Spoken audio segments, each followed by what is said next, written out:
On January 17, Senior Minister in the Office of the President with responsibility for finance and public service unveiled a $1.382 trillion budget, the largest in Guyana's history. That budget confirmed the rapid trajectory that our country is on, including a more than 40%, 43% growth in the GDP, and more importantly, over 13% growth in the non-oil sector. But one of the sectors that also experienced growth was the tourism industry and commerce. And we have with us Minister of Tourism, Industry and Commerce, the Honorable Oneidge Walrond. Minister, welcome to Budget in Focus. Thank you very much, Cordell. Good afternoon and good evening to the viewers as well. Right, so we've heard a lot about Budget 2025, yes. A lot of important measures that have been identified for Budget 2025. But first of all, give us your overall impression of the budget and the potential impact that it will have on the people of Guyana. Yes, thank you, Cordell. So when I think of Budget 2025, and to break it down to the ordinary Guyanese citizen, for people to really understand what this is all about, what is the furor about, what is the impact on my life as a citizen. And two key words come to mind as I am thinking of how I would translate and communicate to our citizens what this budget means. And especially in a year like this year, which is an election year, where we now have the opportunity to look at our track record as a government, the PPPC government, and to understand what this budget really means in the context of a government that has been in the seat of government for 5 years, going on to 5 years, and in the election year. And two key words come to mind. It's competence and credibility. So I'll go with the credibility aspect, credibility word first. To me, this underpins the credibility and competence underpins what we are doing and what we are seeking to do with this year's budget. Credibility from the standpoint that before we got into government in 2020, we did, the PPPC, the party, while in opposition, did extensive consultations with the citizens, went to every region, went to every bottom house, spoke to private sector, spoke to farmers, to teachers, regular people, lawyers, doctors, and all cross-section of society to get an understanding what the dreams and aspirations of our Guyanese people were, what the dreams and aspirations they were for their children, for business. And coming out of this wide and broad and extensive consultation, that is how the PPPC Civic came up with a manifesto, the promise, their contract, our contract to the people. And with this set of promises, with our contract to the people, we went and presented that and said, this is what we promise to do for you, to do with you, if you put us into government, you vote us back into government. These are our promises, and we will fulfill these based on what we are hearing from you. And this is done while in opposition. We took that and we ran with that and we won the elections. After some fight, we were able to get into government. And so this contract, this set of promises, the manifesto promises as it's called, was what we have used as a basis for the vision and development of our country. So we had promises that spanned every sector of our government, as you would see. And so this is what Budget 2025 is. From day one, when we got into government in 2020, one of the many promises was that we will restore the child care cash grant. That cash grant was taken away from by the previous administration. We promised to restore that. We promised that it will incrementally increase over the 4 years and the 5 years, and that is what we have done. And so Budget 2025 is a building on the promises that were made in 2020 in which we got into government. And so you'll find Budget 2025 speaks to the restoring of the grant to the joint services that was also taken away during the previous administration. We promised that, and that is what we have delivered. We promised that we will subsidize pensioners' water and electricity after VAT was added onto it, adding more hardship for the pensioners. That was taken off. And so, Corda, we could go on and on with the different measures and the different reliefs that was brought back to our people, taking off VAT and fees and levies and fines and taxes, almost 200 of them that were brought on to the backs of the ordinary Guyanese citizen. We promised to take those off, and they were taken off. So miners are now mining equipment, no VAT. They're able to freely, with less hardship, acquire mining equipment, miners and farmers and farming equipment. And so Budget 2025 is the continuation of a government that has resolved to fulfill and to meet all of its promises that is made to the people. And we have fulfilled most of our, if not all, of our promises. The APNU government promised that they will double the old age pension. They never did so, but we have done so with the allocation this year in this year's budget.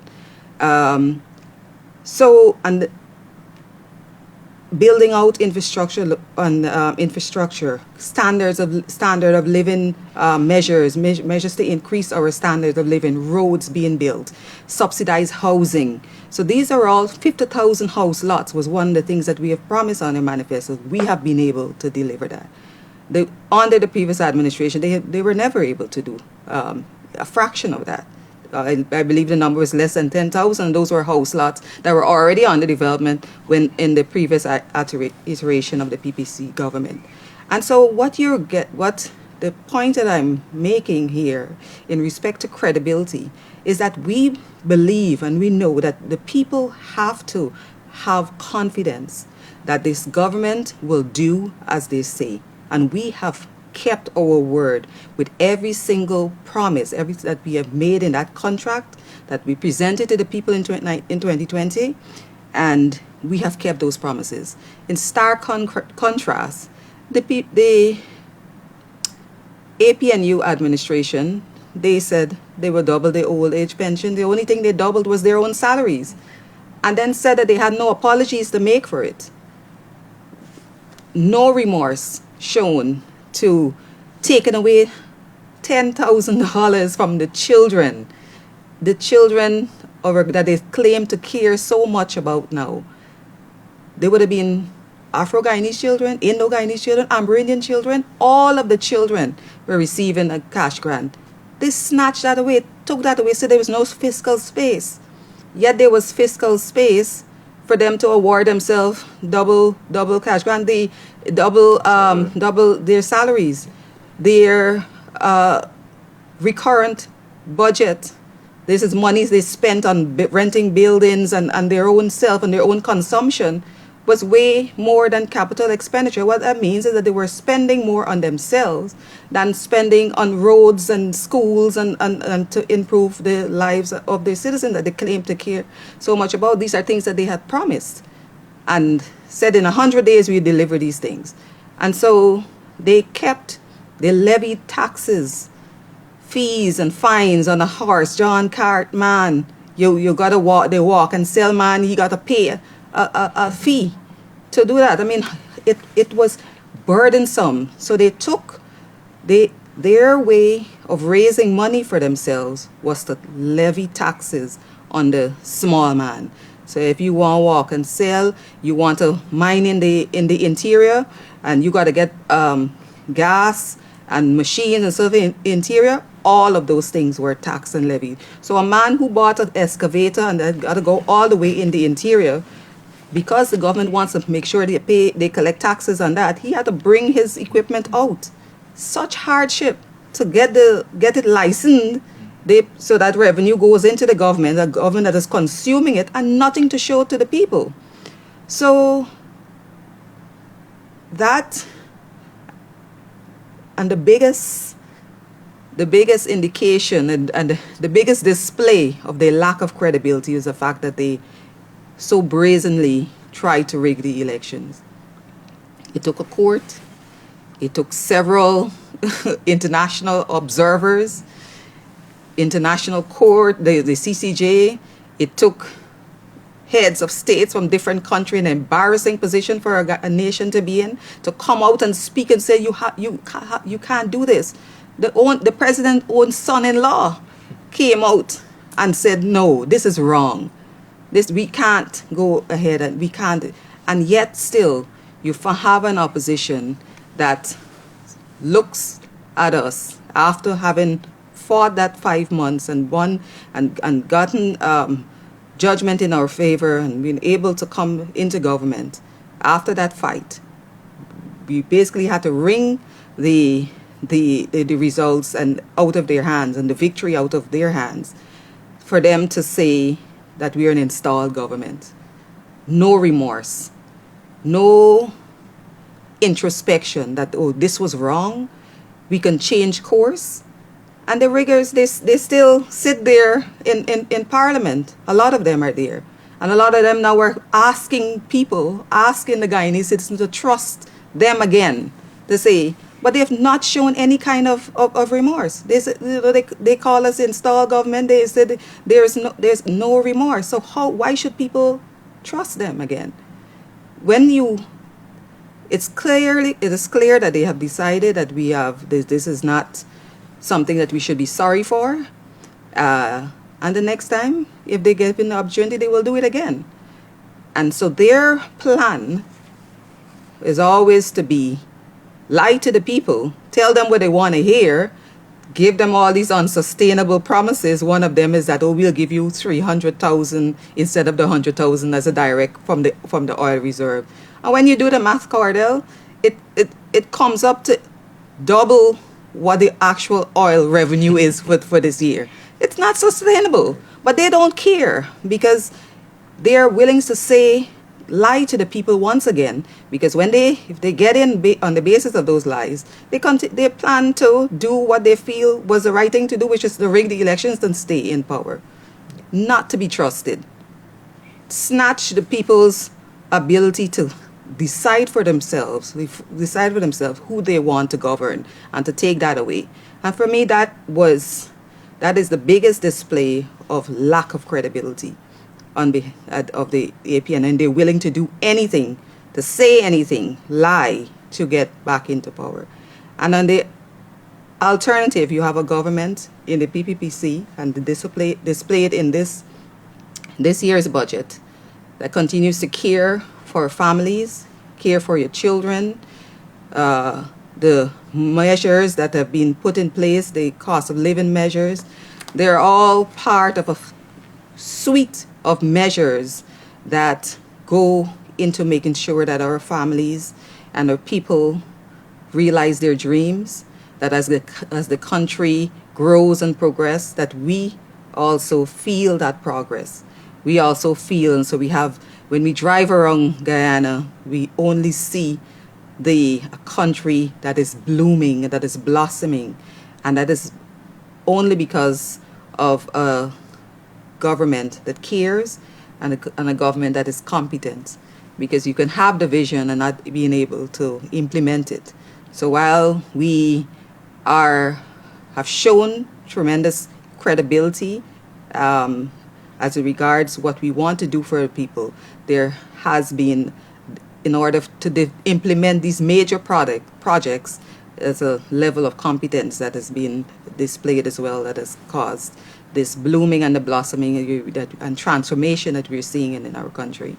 And so before I get specifically into the sector, tourism industry and commerce, there's a criticism that has been, bandied out there with regard to budget 2025. We've heard people making the comment that more focus has been placed on infrastructure instead of health and social services. and those other areas. What are your thoughts on that type of comment? Yes, it's clearly coming from the segment of the opposition who claim that they are ready for leadership of a country, but don't really understand what it takes to take a country like ours, where we're paying 156% of our debt, 156% of revenue to service debt, external debt, meaning that we had more debt than we had revenue, and to bring a country now where our debt to revenue ratio is the lowest, one of the lowest in this hemisphere, and that takes hard work. It takes vision.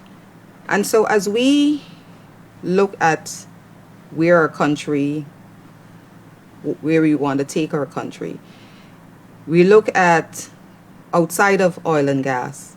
We want to come a country that is diversified, that is sustainable, and that is part of the word that is in the budget, is that if the oil and gas goes, or the price of oil goes, we're still able to sustain. And so that's why you see a tremendous growth in the non-oil economy, because there's so much focus, 13% growth in the non-oil economy, agricultural services, tourism, as the infrastructure that you're seeing, construction, you're seeing growth in. And so naturally, a major part of development is the infrastructure. How does a person who has to go to their farm, or you want to open up Guyana, you say, for example, Guyana we're on the way to becoming the breadbasket once again of the Caribbean, to open up our farmlands, to use agriculture as a way to reinvigorate agriculture, as a way to bring much needed income into the country, where we're not buying our food, but we are the ones that are providing the food. And there's such strength and economic strength in that. And so to open up farmlands, you have to build roads. So you find thousands of farm to market roads being built. This infrastructure. So people now have access to these lands. Because as you can see, when you see the road go down in Region 3, then people are like, oh, I didn't realize all this land was here. That's the only way you can find access to land. The 50,000 house lots. The only way people can get access to those lands is by building the infrastructure. You use the road. And the roads also provide an opportunity for faster trade, commerce. So we're on the Demerara Harbor Bridge in its current iteration, the floating bridge. Probably one container a day can come across their container truck. On the new bridge, several of those container trucks can come a day. So you could imagine all across from Puerto Rico, how commerce is invigorated just by opening up a bridge that can withstand that kind of traffic and the commerce, not to mention commuters and almost 50,000 people it will be serving, and the efficiency with jobs, and so that it opens up. So infrastructure is a necessity if your country is going to expand and grow. And naturally, also, when commerce is opened up, trade is opened up, jobs are provided. People are able to get more jobs, access to jobs, because companies are doing better. Commerce has increased, and it shows, for me, in my view, a really lack of vision an understanding of how things, of how a country is developed. We talk about the developing world. You just look at and you admire all the buildings. Why did you think that that is happening? So we start the housing development, spending on housing, roads, access to the hinterland, those are opening up those those village economies, the potential that people start to realize, and just own people's own standard of living. Before, Guyana used to be the place for dams. So you just, oh, you're living on that dam and you're that dam. Now those dams are roads. Can you imagine the comfort, there as a result of the roads being built, the equity in the land and the houses in that area increases. So people can use that equity and leverage that equity to the banks and be able to open a business or get a motor vehicle. The standard of living just increases when the infrastructure is there. Investors, when they come to a country, they look to see what infrastructure is in place. You ask an investor to come into the Rupununi to put in a major investment in, let's say, a resort. How do I get access there? So runways have to be rehabilitated. So we have a few $1 billion that is being put aside in public works for the rehabilitation of the runways to improve access. And so it opens up, it gives the investor the confidence, because you can't put a development in an isolated place and there's no way to get access to it. So it's very short-sighted and myopic to say that we aren't that infrastructure. We can't eat bridges and roads. You're eating because of the roads and the bridges. And I also say that health and education combined is a pretty significant amount, billions, hundreds of billions of dollars when they're combined. And one of the things that also happens when, say, the Harbor Bridge, investment in the airport, a new terminal, and those kinds of infrastructure investments are made. They're one and done. The gas to shore. It's a major, major project. Major in the sense of the impact that electricity will be cut by half. What that means is that the manufacturing sector that was limping along because of the onerous cost of energy is now able to bloom and blossom. And so we can have processing plants. We can have the glass factory because our energy cost is now. So the opportunities for more industry will just blossom and will blossom when this gas to shore project has come. So that is another impact. But when this is finished, these major projects, the roads, the bridges, it's one and done. You no longer have to budget for that. These projects will sit for 30, 40 years, and you no longer have to build. So this is an investment really and truly in our future, to make sure that we've safeguarded, that we make the investment up front. Their proposition is that you spend it all out, give it all, share it out, do everything, and then there's nothing to sustain us as a nation, not to sustain us as a people. We continue with the rundown distribution system with the oil that we currently have. That the inefficient system, we continue with the bad roads, and we have $300,000 in our pockets. That's not what quality of life is about. And what we are doing as a government is giving the balance, making investment in infrastructure. You know, I once heard somebody say, well, you tell us which roads you don't want us to build in which communities. Tell us which hospital you don't want us to build in which communities. You're building out hospitals, 12 hospitals in various communities. If people don't have to let them to come to Georgetown to get a cast on their foot. They can do it right there. These are the kinds of investments that we're making, and world-class healthcare system as well, that we've partnered with Mount Sinai so people can have access to healthcare. In one of my outreaches, I met a lady from Region 5, and she said she was in Berbice visiting, and her child got sick, and she needed to do an MRI, and she said she was able to do an MRI, or what she had said is that this child yes, she was able to do the MRI for free. And when this child has a condition, and she said 6 years ago, she knew what the price of an MRI was, and there was no way that she could afford it. And she said it with tears in her eyes. She's like, I could not believe that this is a service that the government is offering for free. She said, I was able to go to the hospital and get a free MRI. People are able to get free hip replacement surgeries now, free knee replacement surgeries.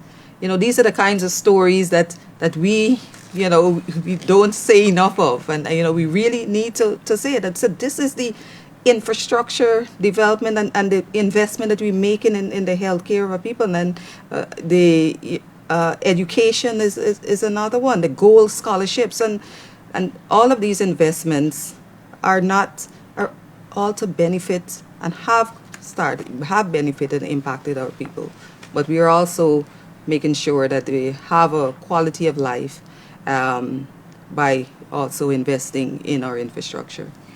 All right, so let's turn specifically to the Ministry of Tourism, Industry and Commerce. Yes. And I know that small business development is an important mandate of the ministry. We've seen a lot of growth, record number of grants, similar story that we've seen in all the sectors. Yeah. Major increase in grants and training, even over 11,000 persons trained, introduction of disability grants and all those things. Could you elaborate for us the opportunities that are available for small businesses in Guyana? Yes. Small business development is extremely important in the whole picture of development of any country. They're truly the engine of growth. These small businesses, they employ people in their communities, so it's not just centrally located in the city, but different communities. And so it's important to make sure that every community, small and micro businesses, are able to thrive. And it is with this mandate in mind, as you've mentioned, the training and the support that we've given with grants, but also, you know, I want to remind people that we have seen a tremendous explosion of entrepreneurship in our country, undergirded by government policy that says that says that we want to encourage private enterprise, people owning their businesses, and so hence why we implemented the local content legislation for the oil and gas, where we've carved out I think close to 40 different sectors in the oil and gas to provide for our Guyanese businesses, small businesses, to provide oil and gas. And already in procurement alone, I made to understand 1,000 small Guyanese contractors are actively engaged in procuring for the oil and gas sector. Hundreds of millions of US dollars in that opportunity alone. And so you see this in government's initiatives to give contracts for roads in the public works. In public works alone, there are 2,400 small contractors. These are small businesses that they have given opportunities to build this road, because obviously the infrastructure work is large, and we want our small businesses to get a piece of that pie. And so you see 2,400 is a tremendous number, and you will see in the papers 400 contracts signed, 85 contracts signed in Sophia alone. Yeah. And this is the idea, and in Region 6, and you will find that in Region 9 and Region 8, you will using the opportunity for infrastructure works in the communities to give the community businesses an opportunity to take advantage of that, earn a living, being able to grow their business, employ more people, so the community right there thrives and grows and blossoms. And so that is what that is a tremendous success story of government, and how we have been able to lift a lot of people. There's so many stories. We have the story of the Leopold, these young guys from Leopold Street, formed them into a company called Leopold Inc. and they've been given contracts to, first of all, make blocks, and then now they're building houses and roads. A company of young men from Leopold Street. Now, I don't need to tell you what kinds of social ills have plagued Leopold Street, and the thing that to use that opportunity to bring them out of that. And they're so proud. Just 2 weeks ago, they bought a truck to facilitate their transportation of their materials, and so they're growing, and to see the life back into their eyes when they see that this with an opportunity to make money, and to that we can use this and invest and grow. And these stories are all across the country, all across our country.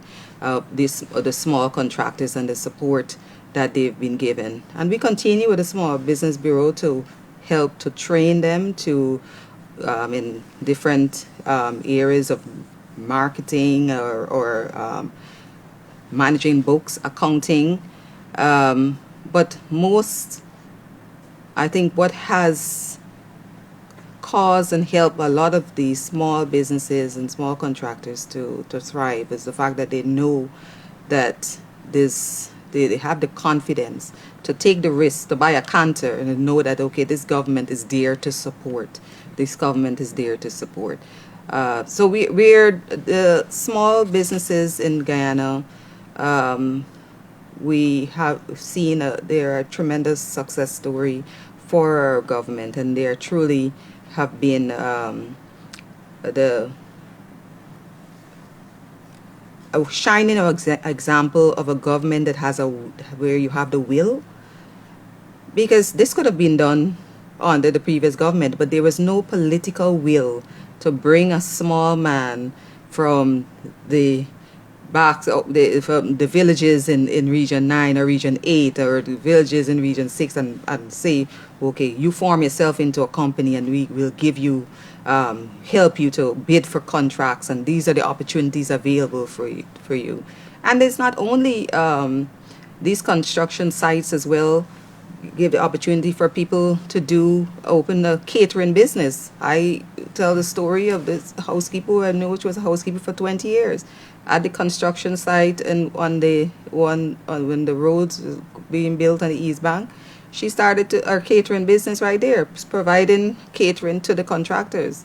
She's now looking at buying a vehicle to go to other sites, because as the sites move, to provide. So right there, a few 50 or close to 100 people are working at a construction site. That is her business model to provide. No, she doesn't have to be a housekeeper anymore, and her business is growing. We have so many of those success stories all across the country, and people are seeing the stark difference. The fact that apart from a government that is providing these opportunities in terms of their small businesses, their incentives are being provided. So they don't, the excise tax on fuel has been continued to be removed. Yes. So we're cushioning a lot as government, cushioning a lot of those costs. So transportation costs doesn't go up exponentially. And so people are seeing this and feeling these kinds of supports, the fact that they can get housing that is subsidized.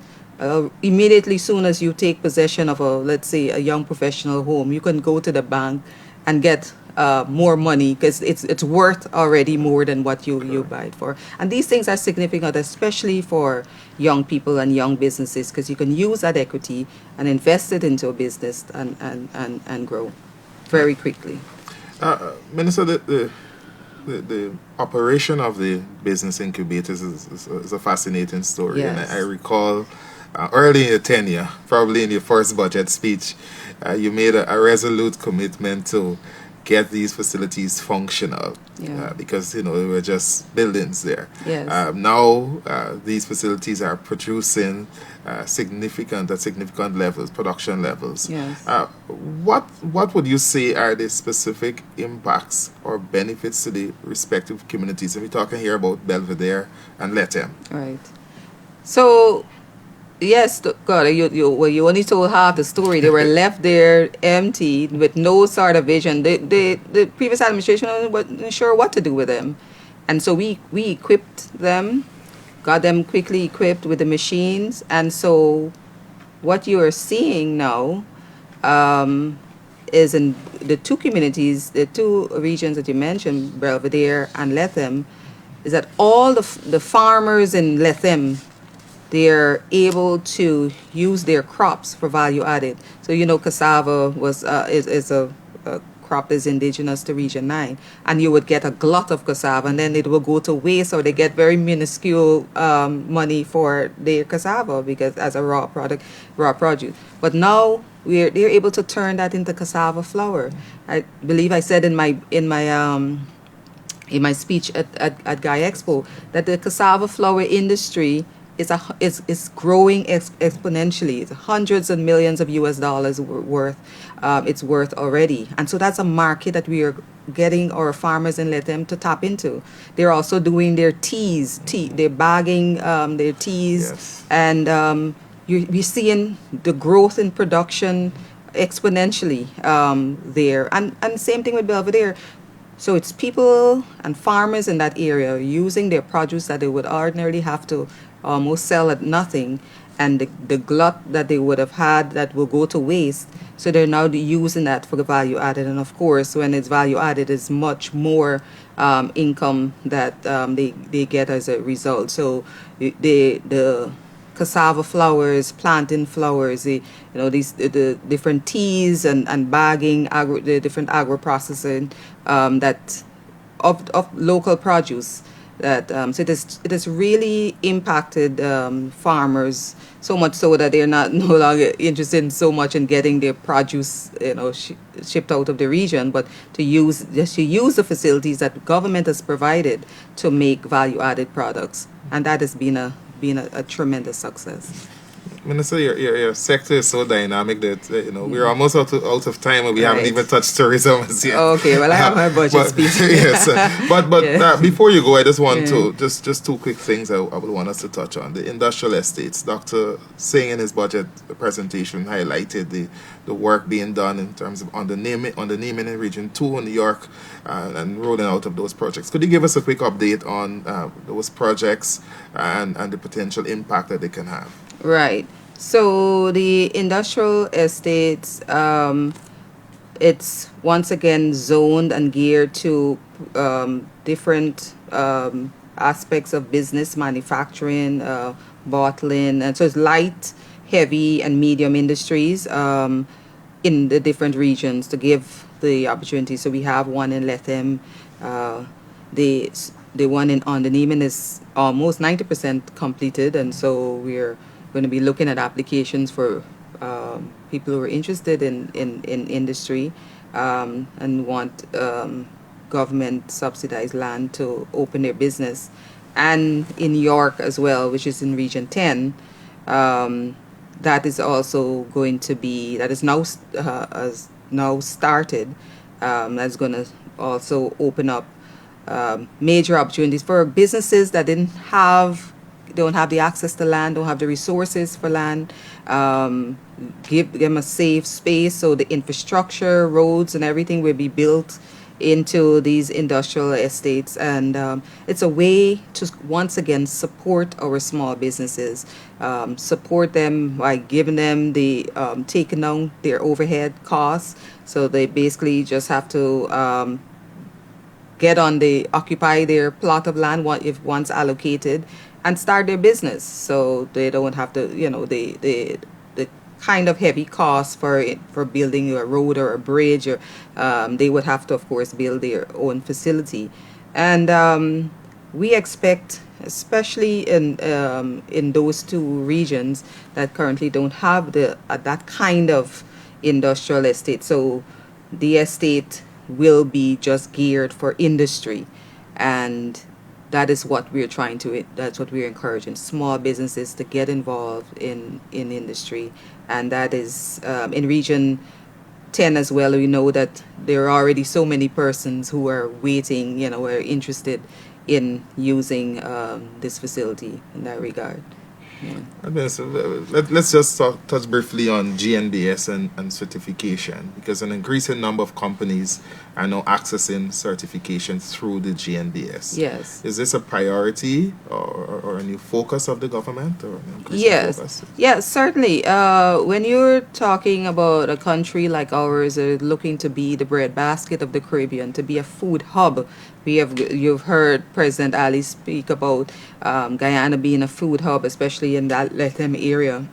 Then certification is critical. You have to meet the international standards for your products to be able to reach the international market, and quality and standards are extremely important. You have to have that standard to meet international standards so that your business becomes competitive. So a substandard product, of course, people will not take a bottle of juice that is not sealed with a cap.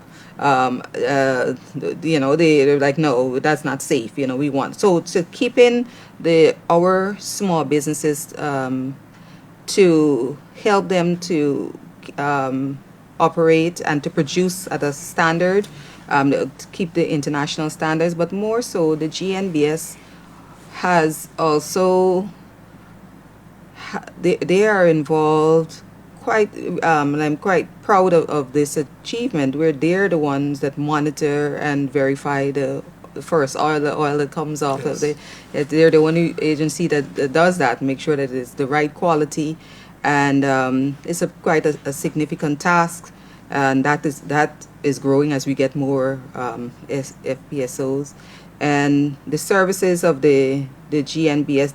This for the next 3 years, they will be looking at other sectors, let's say construction sector, the various other sectors, to make sure that our quality and standards, because the way that the country is growing and maturing, we have to do and build on in an international standard, because that's we want our country to be competitive. We want, when people come to our country, that they come and they stay in international standard in houses and buildings that have met a certain minimal international standard, to eat food and to and products and have experiences that meet an international standard. So the GNBS is going to be responsible for that wide remain. That is very it's critical for a country like ours that is now building. You want to have a quality product and quality products across all sectors. So that is what they will be doing. So you'll find that they will be certifying labs. So when you go to a lab in Lethem, or you go to a lab in Region 8, or you go to a lab in Region 6 that's been certified by the GNBS, you can be sure that the quality and the results can be relied on.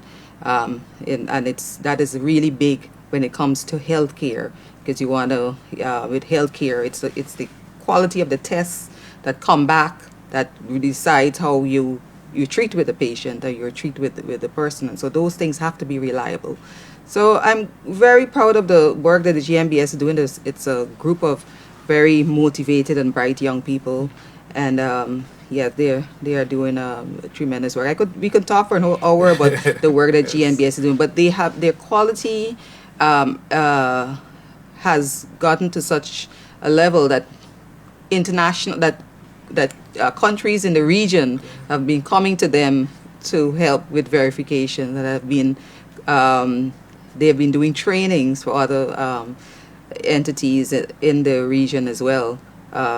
Because of the fact that they're really cutting edge. They verify tanks, that fuel tanks and all that. So they have this. The new facility provides for fuel tanks to come up so that they can test it for quality and all that. So yeah, they're doing tremendous work with the international.